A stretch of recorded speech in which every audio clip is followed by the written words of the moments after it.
Hi friends, welcome back to my channel. ഇന്നത്തെ video ഞാനൊരു tier കേക്കിൻ്റെ ഡെക്കറേഷൻ വീഡിയോ ആയിട്ടാണ് വന്നിട്ടുള്ളത്.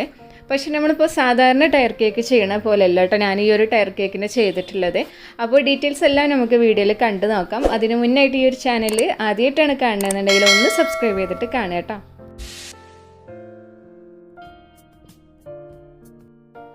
അപ്പോൾ ഞാനിവിടെ ടയർ കേക്കിൻ്റെ ഡെക്കറേഷനാണ് കാണിക്കണമെന്ന് പറഞ്ഞു. അതിന് മുന്നായിട്ട് ഞാൻ യൂസ് ചെയ്തിട്ടുള്ള ടിൻ സൈസുകൾ കാണിച്ചു തരാം. അപ്പോൾ നമ്മളിപ്പോൾ 3 ടയർ കേക്കാണ് ഇവിടെ ചെയ്യുന്നത്. 3 ടയർ കേക്ക് നോർമലായിട്ട് 3 kg മുതലാണ് സ്റ്റാർട്ട് ചെയ്യലുള്ളത്. 3 kg അല്ലെങ്കിൽ 3.5 കിലോ 4 കിലോ 5 കിലോ അങ്ങനെ ചെയ്യാറുണ്ടല്ലോ. അപ്പോൾ ഇവിടെ ചെയ്യുന്നത് 2 kg വെയിറ്റിലാണ് 3 ടയർ കേക്ക് ചെയ്യണത് കേട്ടോ. അപ്പോൾ 2 kg വെയിറ്റിൽ നമ്മൾ ചെയ്യണ സമയത്ത് എടുക്കേണ്ട ടിൻ സൈസുകളാണ് ഇവിടെ കാണിച്ചു തരുന്നത്. അപ്പോൾ നമ്മളിപ്പോൾ ഏത് കേക്ക് ആയിക്കോട്ടെ, എത്ര വെയിറ്റ് ആയിക്കോട്ടെ, 3 ടയറോ അല്ലെങ്കിൽ 2 ടയറോ ചെയ്യുന്ന സമയത്ത് ഈ കേക്കിൻ്റെ ടിൻ സൈസുകൾ തമ്മിൽ ഗ്യാപ്പ് ഉണ്ടായിരിക്കണം. കുറച്ച് ഗ്യാപ്പ് ഉണ്ടെങ്കിൽ ആ ഒരു കേക്കിനെ കാണാൻ ഭംഗി ഉണ്ടായിരിക്കുള്ളൂ. അപ്പോൾ ഞാനിവിടെ 3 ടിന്നുകൾ എടുത്തിട്ടുണ്ട്.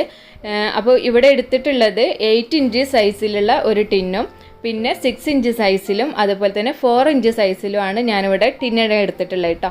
8 ഇഞ്ച് സൈസിൽ 1 kg കേക്കും അതുപോലെ 6 ഇഞ്ചിലും 4 ഇഞ്ച് സൈസിലായിട്ടും 1 kg കേക്ക്, അങ്ങനെ 2 kg ആണ് ഇവിടെ കേക്കിൻ്റെ വെയിറ്റ് വന്നിട്ടുള്ളത്. താഴത്തുള്ള കേക്കിൽ 1 kg ബാറ്റർ കറക്റ്റും പിന്നെ മുകളിലുള്ള കേക്കിൽ 2-ലായിട്ടും കേക്ക് ടിന്നിൽ 2-ലായിട്ടും 1 kgൻ്റെ ബാറ്റർ എടുത്തിട്ട് 2-ലും ഒഴിച്ചു കൊടുക്കുക കേട്ടോ. അങ്ങനെയാണ് ഞാൻ ചെയ്യണത്. അപ്പോൾ നമുക്കിപ്പോൾ ടിൻ സൈസ് എടുത്തിട്ടുള്ളതിൽ അത്യാവശ്യം നല്ല പോലെ ഗ്യാപ്പ് നമുക്ക് വന്നിട്ടുണ്ട്. അപ്പോൾ മിനിമം ഇതുപോലെ ഗ്യാപ്പ് വരണം കേട്ടോ. അപ്പോൾ ഞാനിവിടെ ബാറ്റർ എടുത്തിട്ടുണ്ട്. 1 kg 8 ഇഞ്ച് സൈസിൽ 1 kg ബാറ്ററും അതുപോലെ 6 ഇഞ്ചിലായിട്ട് കുറച്ച് ബാറ്റർ ഒഴിച്ചിട്ടുണ്ട്. ഇനി 4 ഇഞ്ച് സൈസിലുള്ളതിൽ ഒഴിക്കുകയാണ്. അപ്പോൾ അതിന് മുന്നായിട്ട് എനിക്ക് 2 കേക്ക് വാനില സ്പഞ്ചിലാണ് ചെയ്യണത്, പിന്നെ 1 ചോക്ലേറ്റ് സ്പഞ്ചാണ് ചെയ്യണത് കേട്ടോ. അപ്പോൾ നമ്മളിപ്പോൾ അതിനായിട്ട് ബാറ്റർ വേറെ ഉണ്ടാക്കിയെടുക്കേണ്ട ആവശ്യമില്ല. കാരണം 4 ഇഞ്ചിലേക്ക് ഇപ്പോൾ നമ്മളിപ്പോൾ ഹാഫ് കെ ജി എടുത്തു കഴിഞ്ഞാൽ കൂടിപ്പോവും. അപ്പോൾ ഞാനിവിടെ ഇതിൽ നിന്നും കുറച്ച് ബാറ്റർ എടുത്ത് അതിലേക്ക് കുറച്ച് കൊക്കോ പൗഡർ ആഡ് ചെയ്തിട്ടുള്ളതാണ് കേട്ടോ. നമ്മളിപ്പോൾ വാഞ്ച ചെയ്യുന്ന സമയത്തൊക്കെ ഇതുപോലെ ചെയ്താൽ മതി. അതിനായിട്ട് വേറെ ബാറ്റർ ഉണ്ടാക്കിയെടുക്കേണ്ട ആവശ്യമൊന്നുമില്ല. കുറച്ച് കൊക്കോ പൗഡർ ആഡ് ചെയ്ത് കൊടുത്താൽ മതി. പിന്നെ ഓയിൽ ചേർത്ത് കൊടുക്കണ കുറച്ച് കൂടുതലായിട്ട് ചേർത്ത് കൊടുക്കുക കേട്ടോ. അപ്പോൾ ഇങ്ങനെ ചെയ്യുന്ന സമയത്ത് കറക്റ്റിന് തന്നെ നമുക്ക് കേക്ക് പൊങ്ങി കിട്ടുമെന്നൊക്കെ ഡൗട്ട് ഉണ്ടായിരിക്കും. അങ്ങനെ കറക്റ്റിന് തന്നെ നമുക്ക് കിട്ടും കേട്ടോ. കുറച്ച് കൊക്കോ പൗഡർ ആഡ് ചെയ്ത് കൊടുത്താൽ മതി. ഇനി ഇതിനെ ഞാൻ ടാപ്പ് ചെയ്തതിൻ്റെ ശേഷം പ്രീഹീറ്റ് ചെയ്ത് വെച്ചിട്ടുള്ള ഓവനിൽ വെച്ചിട്ടൊന്ന് ബേക്ക് ചെയ്തെടുക്കുകയാണ്. അപ്പോൾ ഞാനിവിടെ 180 ഡിഗ്രിയിൽ പ്രീഹീറ്റ് ചെയ്ത് വെച്ചിട്ടുള്ളത്. അതിലേക്ക് ഞാൻ ഈ ബാറ്റർ വെച്ചിട്ടുണ്ട്. ഇനി ഇതിന് നമുക്കൊരു 40-45 മിനിറ്റാണ് ടൈം കൊടുക്കുന്നത്. കറക്റ്റ് ടൈം നമുക്ക് പറയാൻ കഴിയില്ല. ഓരോന്നും ഓരോ ടൈമിലായിരിക്കും ബേക്കായി വരും. 3 പാത്രങ്ങളിലുള്ളത് കേട്ടോ. നമ്മൾ ഒഴിച്ചു കൊടുക്കുന്ന ബാറ്റർ കൂടുതലുണ്ടെന്നുണ്ടെങ്കിൽ അതിനനുസരിച്ച് ബേക്കിംഗ് ടൈമും കൂടും. കുറച്ച് ബാറ്റർ ഉള്ളതെന്നുണ്ടെങ്കിൽ ബേക്കിംഗ് ടൈം കുറയും ചെയ്യും കേട്ടോ. അപ്പോൾ നമുക്ക് അതിനിടയ്ക്കായിട്ട് ഇത് ചെക്ക് ചെയ്ത് നോക്കണം. ഇപ്പോൾ കേക്ക് ഇവിടെ ബേക്കായി വന്നിട്ടുണ്ട്. 3 നന്നായിട്ട് തന്നെ പൊങ്ങി വന്നിട്ടുണ്ട് കേട്ടോ.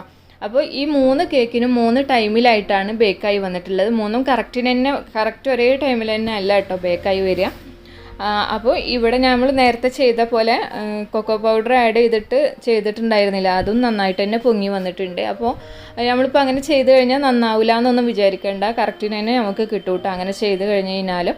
ഇനി ഞാൻ ഈ ഒരു പാത്രത്തിൽ നിന്ന് ഈ കേക്കിനെ മാറ്റുകയാണ്. എന്നിട്ട് ചൂടാറിയതിൻ്റെ ശേഷം ലെയർ ചെയ്തിട്ട് നമുക്കൊന്ന് ക്രം കോട്ടിങ് ചെയ്തെടുക്കാം. അപ്പോൾ ഞാനിവിടെ ചോക്ലേറ്റ് സ്പഞ്ച് ഞങ്ങൾക്കൊന്ന് കാണിച്ചു തരാം. നമ്മളിപ്പോൾ നേരത്തെ കാണിച്ചിട്ടുണ്ടായിരുന്നല്ലോ കൊക്കോ പൗഡർ ആഡ് ചെയ്തത്. അതുകൊണ്ട് ഇതിൻ്റെ പാത്രത്തിൽ നിന്നൊന്ന് മാറ്റിയിട്ട് കാണിച്ചു തരാം കേട്ടോ. ഇപ്പോൾ നമ്മൾ നൈഫ് വെച്ചിട്ട് സൈഡ് ഒന്ന് വേറെടുത്തി കഴിഞ്ഞതിൻ്റെ ശേഷമാണ് ഇപ്പോൾ ഞാനിതിനെ ഡിമോൾഡ് ചെയ്തിട്ടുള്ളത്. അപ്പോൾ ഇതാ കറക്റ്റിന് തന്നെ നമുക്ക് ഈ ഒരു കേക്കിനെ കിട്ടിയിട്ടുണ്ട്. പിന്നെ ഇതിൻ്റെ മിക്സിങ് കറക്റ്റ് നന്നായിട്ട് തന്നെ മിക്സ് ചെയ്യാത്ത കൊണ്ടാണ് കുറച്ച് കൊക്കോ പൗഡർ അടിയിലായിട്ട് വന്നിട്ടുള്ളത് കേട്ടോ. അപ്പോൾ നമുക്ക് കറക്റ്റ് ഹൈറ്റിന് തന്നെ ഈ ഒരു കേക്കിനെ കിട്ടിയിട്ടുണ്ട്. അപ്പോൾ വാനില സ്പഞ്ചും ചോക്ലേറ്റ് സ്പഞ്ചും ഒക്കെ ചെയ്യുന്ന സെപ്പറേറ്റ് വീഡിയോ, അതുപോലെ എഗ്ലെസ് കേക്ക് ചെയ്യണതിൻ്റെ ഒക്കെ വീഡിയോ ചെയ്തിട്ടുണ്ട്. അപ്പോൾ അതെല്ലാം ഒന്ന് കണ്ടു നോക്കുക കേട്ടോ ആവശ്യമുള്ളവരാണെന്നുണ്ടെങ്കിൽ. ഇനി ഇതിനെ രണ്ടിനും ഞാൻ പാത്രത്തിൽ നിന്ന് മാറ്റിയിട്ട് ലെയർ ചെയ്തിട്ട് ചൂടാറാൻ വേണ്ടി വെക്കുന്നുണ്ട്. പിന്നെ അതിന് ശേഷം ക്രം കോട്ടിങ് ചെയ്തിട്ട് ഒന്ന് കൂളായതിൻ്റെ ശേഷമാണ് കേട്ടോ ഞാനിവിടെ ഫൈനൽ കോട്ടിങ് ചെയ്യണത് ഇനി കാണിക്കണത്. ഇപ്പോൾ ഞാനിവിടെ എടുത്തിട്ടുള്ളത് 6 ഇഞ്ച് സൈസിൽ ചെയ്തിട്ടുള്ള കേക്കാണ്. ഇനി ഇതിനെ ഞാൻ ഫൈനൽ കോട്ടിങ് ചെയ്യാം കേട്ടോ. ക്രം കോട്ടിംഗ് ഒക്കെ ചെയ്ത് നന്നായിട്ട് സെറ്റ് ആയിട്ടുള്ളതാണ്. അപ്പോൾ നമുക്ക് സിൽവർ കളറാണ് വേണ്ടത് കേക്കിൽ. അപ്പോൾ അതിന് വേണ്ടിയിട്ട് കാസ്റ്റിൽ ഗ്രേ എന്ന് പറഞ്ഞിട്ടുള്ള കളറാണ് ചേർത്ത് കൊടുക്കുന്നത്. ഈ ഒരു കളർ ചേർത്ത് കഴിഞ്ഞ് കഴിഞ്ഞാൽ നമുക്ക് നല്ല ഒരു സിൽവർ കളറായിട്ട് നമുക്ക് തോന്നും ആ ഒരു കേക്കിന് കേട്ടോ.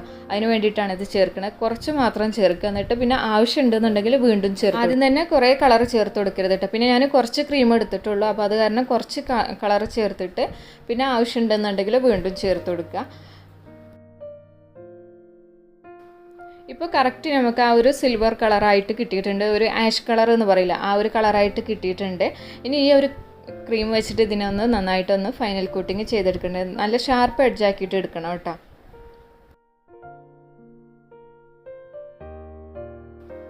ഇപ്പോൾ നല്ല ഷാർപ്പ് എഡ്ജാക്കി എടുത്തിട്ടുണ്ട്. ഇനി ഇതിനെ കൂളാവാൻ വേണ്ടിയിട്ട് ഫ്രിഡ്ജിലേക്ക് വെക്കാം. ഇനി ഞാനിവിടെ ചെയ്യണത് 8 ഇഞ്ച് സൈസിൽ ചെയ്തിട്ടുള്ള കേക്കാണ്. അപ്പോൾ ഈ 3 കേക്കും 3 ഫ്ലേവറാണ് കേട്ടോ കൊടുത്തിട്ടുള്ളത്. 3 ടയറിനും 3 ഫ്ലേവറാക്കിയിട്ടാണ് ചെയ്തിട്ടുള്ളത്. ഇനി ഇതിൻ്റെ ഏറ്റവും താഴെയുള്ള കേക്കാണ് കേട്ടോ ഇത്. ഇതിൻ്റെ മുകളിലായിട്ട് നമുക്കൊരു പിങ്ക്, ലൈറ്റ് പിങ്കാണ് വേണ്ടത് കേട്ടോ. ഒരു ബേബി പിങ്ക് ഒക്കെ ആയിട്ടാണ് വേണ്ടത്. അപ്പോൾ അതിന് വേണ്ടിയിട്ട് റൂബി കളറാണ് ചേർത്ത് കൊടുക്കുന്നത്. അതും കുറച്ച് മാത്രം ചേർക്കണുള്ളൂ കേട്ടോ. നമ്മളിപ്പോൾ ഒരു ഡ്രോപ്പ് പോലും ആഡ് ആക്കിയിട്ടില്ല, ജസ്റ്റ് ഒന്നിങ്ങനെ ടച്ച് ചെയ്ത് കൊടുത്തിട്ടുള്ളൂ കേട്ടോ. അപ്പോൾ നമുക്ക് ലൈറ്റ് പിങ്കൊക്കെ കിട്ടാൻ വേണ്ടിയിട്ട് ഇതുപോലെ ഒരു ഡ്രോപ്പൊന്നും ആഡ് ചെയ്യരുത്. കുറച്ച് കിട്ടാൻ വേണ്ടിയിട്ട് ഇതുപോലെ ഒന്ന് ക്രീമിൽ ജസ്റ്റ് ആ കളറിനൊന്ന് ടച്ച് ചെയ്ത് കൊടുത്താൽ മതി കേട്ടോ. ഇപ്പോൾ ഒരു ലൈറ്റ് പിങ്കാണ് കിട്ടിയിട്ടുള്ളത്. ഇനി ഈ ഒരു ക്രീം വെച്ചിട്ട് ഇതിനെ നന്നായിട്ട് തന്നെ ഒന്ന് ഫൈനൽ കോട്ടിങ് ചെയ്തെടുക്കുന്നുണ്ട്. ഇതും നല്ല ഷാർപ്പ് എഡ്ജാക്കി എടുക്കണം കേട്ടോ. ഇപ്പോൾ ഈ ഒരു കേക്കിനും ഷാർപ്പ് എഡ്ജാക്കി എടുത്തിട്ടുണ്ട്. നമ്മളിപ്പോൾ ചെയ്യണ 3 കേക്കും ഇതുപോലെ നല്ല ഫിനിഷിങ്ങും ഷാർപ്പ് എഡ്ജും ആക്കിയിട്ടാണ് ചെയ്യുന്നത് കേട്ടോ. ഇനി ഞാനിവിടെ ചെയ്യണത് 4 ഇഞ്ച് സൈസിൽ ചെയ്തിട്ടുള്ള കേക്കാണ്. ഇതൊരു ചെറിയൊരു കേക്കാണ് കേട്ടോ. ഇതിൻ്റെ മുകളിലും നമ്മളിപ്പോൾ എന്താ പറയുക, ഒരു കോപ്പർ കളറാണ് വേണ്ടത്. അത് എയർ ബ്രഷ് വെച്ചിട്ടാണ് ചെയ്യണത്. അപ്പോൾ അതിന് നമുക്ക് പ്രത്യേകിച്ചൊരു കളർ ഇതിന് കൊടുക്കേണ്ട ആവശ്യമൊന്നുമില്ല കേട്ടോ. അപ്പോൾ വേണമെന്നുണ്ടെങ്കിൽ ഒരു ബ്രൗൺ കളറൊക്കെ കൊടുത്തു കഴിഞ്ഞാൽ ഒന്നും കൂടി ഡാർക്ക് കളറിൽ എയർ ബ്രഷ് ചെയ്ത് കഴിഞ്ഞാൽ കിട്ടും. അപ്പോൾ ഞാനിവിടെ നേരത്തെ മിക്സ് ചെയ്തിട്ടുള്ള 2 കളറും കൂടി ബാക്കിയുള്ളത് വെച്ചിട്ടാണ് ഇതിനെ ഫൈനൽ കോട്ടിങ് ചെയ്യണത്. ഇതിൽ എയർ ബ്രഷ് ചെയ്യാനുള്ളതാണ്. മാനുവൽ എയർ ബ്രഷ് വെച്ചിട്ടാണ് ഞാൻ ഇതിന് കോപ്പർ കളർ കൊടുക്കണത് കേട്ടോ. അപ്പോൾ നമുക്കിപ്പോൾ copper colour correct dark colour കിട്ടണില്ല എന്നുണ്ടെങ്കിൽ ഇതുപോലെ ക്രീമിലായിട്ട് നമുക്ക് കുറച്ച് ഡാർക്ക് കളർ ചേർത്ത് കൊടുക്കുക. ഒരു ബർഗണ്ടി അങ്ങനെ ഏതെങ്കിലും ഒരു കളർ ചേർത്ത് കൊടുത്തു കഴിഞ്ഞാൽ ആ ഒരു കോപ്പർ കളറിന് ഒന്നും കൂടി ഡാർക്ക് ഷെയ്ഡായിട്ട് നമുക്ക് കിട്ടും. അപ്പോൾ എനിക്കിവിടെ കളർ ആഡ് ചെയ്യാതെ തന്നെ കിട്ടും. അതുകൊണ്ട് ഞാൻ ബാക്കിയുള്ള ക്രീം വെച്ചിട്ട് ഇതിനെ ഫൈനൽ കോട്ടിങ് ചെയ്തെടുക്കണം കേട്ടോ. അപ്പോൾ ഫിനിഷിങ് ചെയ്ത് കഴിഞ്ഞതിന് ശേഷം കുറച്ച് നേരം ഞാൻ ഫ്രിഡ്ജിൽ വെച്ചിട്ടുണ്ടായിരുന്നു കേട്ടോ. എന്നിട്ടാണ് ഇതിൻ്റെ മുകളിലായിട്ട് ഞാൻ കോപ്പർ കളർ കൊടുക്കുന്നത്. അപ്പോൾ മാനുവൽ എയർ ബ്രഷ് വെച്ചിട്ടാണ് ഞാൻ കോപ്പർ കളർ കൊടുക്കുന്നത് കേട്ടോ. അപ്പോൾ ഇതിൻ്റെ യൂസിങ്ങും അതുപോലെ ഈ ഒരു നമുക്ക് കറക്റ്റ് ആ ഒരു ഗ്ലേസിങ്ങുള്ള കളറൊക്കെ കിട്ടാൻ വേണ്ടിയിട്ട് എന്തെല്ലാം കാര്യങ്ങളാണ് ശ്രദ്ധിക്കേണ്ടതെന്നും ഈ മാനുവൽ എയർ ബ്രഷിൻ്റെ ഒരുപാട് വീഡിയോസ് ഞാൻ മുന്നേ ചെയ്തിട്ടുണ്ട്. അപ്പോൾ എന്ത് ഡൗട്ട് ഉണ്ടെങ്കിലും ആ വീഡിയോസൊക്കെ ഒന്ന് കണ്ടു നോക്കുക കേട്ടോ. അപ്പോൾ ഇവാപ്രെക്സും കോപ്പർ കളർ ഡസ്റ്റും കൂടി മിക്സ് ചെയ്തിട്ടാണ് ഈ ഒരു കേക്കിനെ കവർ ചെയ്യണത്.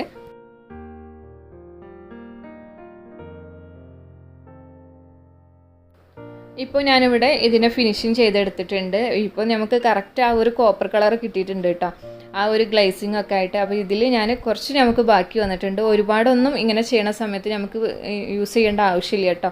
കുറച്ച് വെച്ചിട്ട് തന്നെ നല്ല രീതിയിൽ ചെയ്യാം.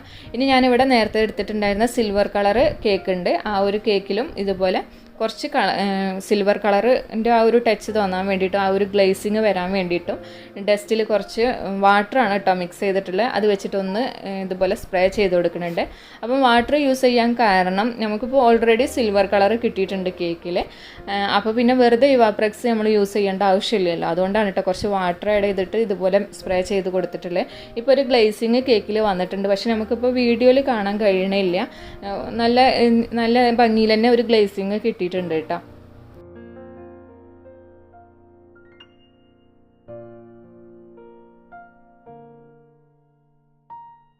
ഇനി ഈ ഒരു കേക്കിന് ഞാൻ ഫ്രിഡ്ജിൽ വെക്കുന്നുണ്ട്. അപ്പോൾ ഞാൻ നേരത്തെ പറഞ്ഞിട്ടുണ്ടായിരുന്നു ആ ഒരു ഗ്ലേസിങ് കേക്കിൽ വന്നിട്ടുണ്ട് എന്നുള്ളത്. അപ്പോൾ നമ്മളിപ്പോൾ കയ്യിലൊക്കെ പമ്പ് ചെയ്ത സമയത്ത് അത്യാവശ്യം നല്ല ഗ്ലേസിങ് വന്നിട്ടുണ്ട് കേട്ടോ. അപ്പോൾ ഞാൻ ഇവിടെ ബ്ലറാക്കിയിട്ട് കാണിച്ചു തന്നത് ആ ഒരു ഗ്ലേസിങ് കാണാൻ വേണ്ടിയിട്ടാണ് കേട്ടോ. ഇനി ഞാനിവിടെ 8 ഇഞ്ചിൽ എടുത്തിട്ടുള്ള കേക്കിനെ എടുത്തിട്ടുണ്ട്. ഇനി നമുക്ക് ഈ ഒരു കേക്കിനെ സ്റ്റാക്ക് ചെയ്യണം. അപ്പോൾ ആദ്യം ഉള്ളിലായിട്ട് സ്റ്റിക്ക് കൊടുക്കുക. സ്റ്റിക്ക് കൊടുത്തതിന് ശേഷം ഓരോ കേക്കിനായിട്ട് മുകളിലേക്കായിട്ട് വെച്ച് കൊടുക്കുന്നുണ്ട് കേട്ടോ. അപ്പോൾ നമ്മൾ 3 കേക്കിലും സ്റ്റിക്ക് കൊടുക്കുന്നുണ്ട്. അതുപോലെ തന്നെ ടോപ്പിലായിട്ട് ടോട്ടൽ ഹൈറ്റിൽ നിന്ന് താഴത്തേക്ക് 2 സ്റ്റിക്ക് കൊടുക്കണം. നമ്മളിപ്പോൾ കേക്ക് ഡെലിവറി ചെയ്യുന്ന സമയത്തൊക്കെ ബുദ്ധിമുട്ടില്ലാതിരിക്കാൻ വേണ്ടിയിട്ടാണ് ഞാനിതുപോലെ ടോട്ടൽ ഹൈറ്റിൽ നിന്ന് 2 സ്റ്റിക്ക് കൊടുക്കണത് കേട്ടോ. ഇപ്പോൾ 3 കേക്കിന് ഞാനിവിടെ സ്റ്റാക്ക് ചെയ്ത് കഴിഞ്ഞിട്ടുണ്ട്. ഇനി ഇതിൻ്റെ മുകളിലായിട്ട് ഫോണ്ടൻറ്റ് വർക്കാണ് വരുന്നത് കേട്ടോ. അപ്പോൾ നമ്മളിപ്പോൾ കേക്ക് ഡെലിവറി ചെയ്യുന്നതിൻ്റെ കുറച്ച് മുന്നായിട്ട് ഫോണ്ടൻറ്റ് വർക്ക് ചെയ്ത് കൊടുക്കുള്ളൂ. അപ്പോൾ ഞാൻ ഏറ്റവും ടോപ്പിലായിട്ട് ഒരു കുട്ടി ചെറിയൊരു ബേബി മുകളിലായിട്ട് ഇങ്ങനെ കിടക്കുന്ന രീതിയിലും അതുപോലെ കുറച്ച് ഡ്രസ്സൊക്കെ ആയിട്ടാണ് വെച്ച് കൊടുക്കുന്നത്. അപ്പോൾ ഇതെല്ലാം ഞാനൊരു ആദ്യം ഒരു കട്ടർ വെച്ചിട്ട് വലിയൊരു ഷീറ്റ് കട്ട് ചെയ്തതിന് ശേഷം അതിൻ്റെ മുകളിൽ ഗ്ലൂ വെച്ചിട്ട് ഒന്ന് ഒട്ടിച്ച് കൊടുത്തിട്ടാണ് ഇപ്പോൾ വെച്ച് കൊടുക്കുന്നത്. ഇപ്പോൾ ഈ ഒരു ടോയിനെ ഞാൻ മുകളിലായിട്ട് വെച്ച് കൊടുക്കുന്നുണ്ട്. ബാക്കി എല്ലാ വർക്കും ഫോണ്ടൻറ്റ് വർക്കെല്ലാം ഡെലിവറി ചെയ്യണതിൻ്റെ മുന്നായിട്ട് വെച്ച് കൊടുക്കുള്ളൂ കേട്ടോ.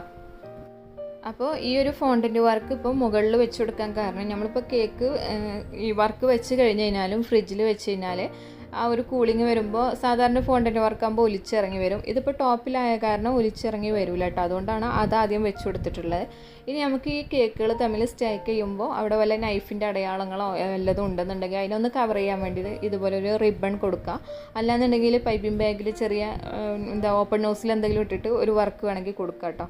അപ്പോൾ നമുക്ക് ആ ഒരു നൈഫിൻ്റെ ഡിസൈനും വല്ല ബോറായിട്ട് എന്തെങ്കിലുമൊക്കെ ഉണ്ടെന്നുണ്ടെങ്കിൽ അതെല്ലാം ഒന്ന് കവറായി പോവും. അതിന് വേണ്ടിയിട്ടാണ് ഇങ്ങനെയുള്ള എന്തെങ്കിലുമൊക്കെ യൂസ് ചെയ്യുക കേട്ടോ. ഇപ്പോൾ ഇതിൽ ഈ ഒരു ഭാഗത്ത് മാത്രമേ റിബൺ കൊടുക്കണുള്ളൂ. ഫുള്ള് കൊടുത്തു കഴിഞ്ഞാൽ അതൊരു ബോറായിരിക്കും കേട്ടോ. ഇതൊരു ബേബി തീമിലാണ് ഈ ഒരു കേക്കിന് ചെയ്തിട്ടുള്ളത്. അപ്പോൾ ഇതാണ് കേക്കിൻ്റെ ഫൈനൽ ലുക്ക് വന്നിട്ടുള്ളത്. ടോപ്പിലായിട്ട് ആ ഒരു ബേബിനെ വെച്ചിട്ടുണ്ട്. പിന്നെ ഒരു റിബൺ കൊടുത്തിട്ടുണ്ട്. ഒരു ബോ വെച്ചിട്ടുണ്ട് കേട്ടോ. പിന്നെ കുറച്ച് ഫൂട്ടിൻ്റെ പ്രിൻ്റ് ആയിട്ടാണ് അങ്ങനെ കൊടുത്തിട്ടുണ്ട്. അപ്പോൾ ഇതാണ് നമ്മളെ കേക്കിൻ്റെ ഫൈനൽ ലുക്ക് വന്നിട്ടുള്ളത്. ഇത് കുട്ടീൻ്റെ ഡ്രസ്സും അതുപോലെ ഉമ്മാൻ്റെ ഡ്രസ്സും ഒക്കെ മാച്ചായിട്ടുള്ള ഒരു കളർ കോമ്പിനേഷനാണ് കേട്ടോ വന്നിട്ടുള്ളത്. അപ്പോൾ ഇതുപോലെ നമുക്ക് 2 kg 3 ടയർ കേക്ക് ചെയ്യാൻ ഈസി ആയിട്ട് തന്നെ ചെയ്യാൻ പറ്റും. ഇതുപോലത്തെ മോൾഡുകളൊക്കെ കയ്യിൽ എപ്പോഴും ഒന്ന് സ്റ്റോക്ക് ചെയ്യുക. അപ്പോൾ റേറ്റ് കുറഞ്ഞിട്ടൊക്കെ നമുക്ക് 3 ടയർ കേക്ക് കുറച്ച് ഭംഗിയിലൊക്കെ ചെയ്യണമെന്നുണ്ടെങ്കിൽ ഇതുപോലൊക്കെ ഒന്ന് ചെയ്യുക 2 kg. പിന്നെ ഇതുപോലെ തന്നെ നമ്മൾ 3 ടയർ ആയിട്ട് 2 kg ചെയ്യണ സമയത്ത് അതിനനുസരിച്ചിട്ട് ടയറിൻ്റെ റേറ്റ് നമുക്ക് വാങ്ങിക്കാം കേട്ടോ. എത്ര നമ്മൾ ഓരോ ടയറിനും റേറ്റ് കണക്കാക്കുന്നതിനനുസരിച്ചിട്ട് വാങ്ങിക്കാം. അപ്പോൾ ഞാനിത് കൊടുത്തിട്ടുള്ളത് 2000 ഈ ഒരു കേക്കിനെ സെറ്റ് ചെയ്ത് കൊടുത്തിട്ടുള്ളത് കേട്ടോ. ഇതുപോലെ തന്നെ നമുക്കിപ്പോൾ 3 ടയർ കേക്കിൽ 2 kg തന്നെ വെഡ്ഡിങ് കേക്കൊക്കെ ചെയ്ത് കൊടുക്കാൻ കഴിയും. അപ്പോൾ കാണാൻ കുറച്ചും കൂടി ഹൈറ്റിലൊക്കെ ആയിട്ട് നല്ല ഭംഗിയായിരിക്കും. 2 ടയർ കേക്ക് ചെയ്യണതിനേക്കാളും കുറച്ചും കൂടി ഒരു ഭംഗിയായിരിക്കും ഇതുപോലെ 3 ടയർ കേക്കായിട്ട് ചെയ്യുമ്പോൾ. അപ്പോൾ ഈ ഒരു വീഡിയോയിൽ നിങ്ങൾ പറഞ്ഞിട്ടുള്ള കാര്യങ്ങളും ടിപ്സൊക്കെ നിങ്ങൾക്ക് ഹെൽപ്ഫുള്ളായിട്ടുണ്ടാവും, അതുപോലെ ഇഷ്ടമായിട്ടുണ്ടാവും ഡിസൈനൊക്കെ എന്ന് വിചാരിക്കണം. വീഡിയോ ഇഷ്ടമായിക്കണമെന്നുണ്ടെങ്കിൽ മാക്സിമം ഒന്ന് ലൈക്ക് ചെയ്യുക, ഷെയർ ചെയ്യുക. പിന്നെ ഫ്രണ്ട്സിനൊക്കെ ഒന്ന് ഷെയർ ചെയ്ത് കൊടുക്കുക കേട്ടോ വീഡിയോ ഇഷ്ടമായാൽ. അപ്പോൾ ഇതുപോലെയുള്ള വെറൈറ്റി ആയിട്ടുള്ള ഡെക്കറേഷൻസും കാര്യങ്ങളൊക്കെ ആയിട്ട് വീണ്ടും കാണാം. ഈ ചാനൽ സബ്സ്ക്രൈബ് ചെയ്യാത്തവർ ചാനൽ സബ്സ്ക്രൈബ് ചെയ്യുക, സപ്പോർട്ട് ചെയ്യുക. വീണ്ടും പുതിയൊരു വീഡിയോ ആയിട്ട് നമുക്ക് കാണാം. താങ്ക്